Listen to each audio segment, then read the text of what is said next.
আজকে আমি আপনাদেরকে এমন একটি গাছের সাথে পরিচয় করে দিব যে গাছের বীজ ব্যবহার করে খুব সহজেই ফসলের পোকা দমন করা সম্ভব।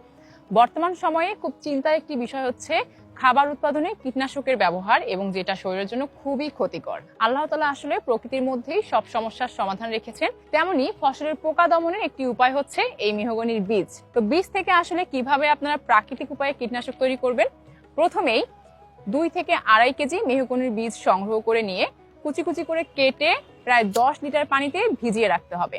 2 থেকে 3 দিন পর যখন নির্যাসটা বেরিয়ে আসবে, নির্যাসটা সংগ্রহ করে প্রায় 50 গ্রাম ডিটারজেন্ট পাউডার সুন্দর করে মিক্স করে ধানে স্প্রে করলে ধানের সব ধরনের পোকা মরে যাবে ইনশাআল্লাহ।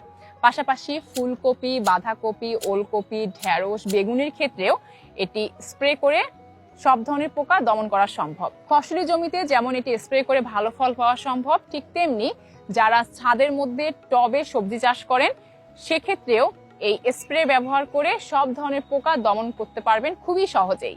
ফসলের কীটপতঙ্গ দমনে এই মেহগনি বীজ যেমন ভালো ভূমিকা পালন করে থাকে, ঠিক তেমনি মানুষের বিভিন্ন রোগ প্রতিরোধী গুণাগুণ রয়েছে এই মেহগনি বীজের মধ্যে।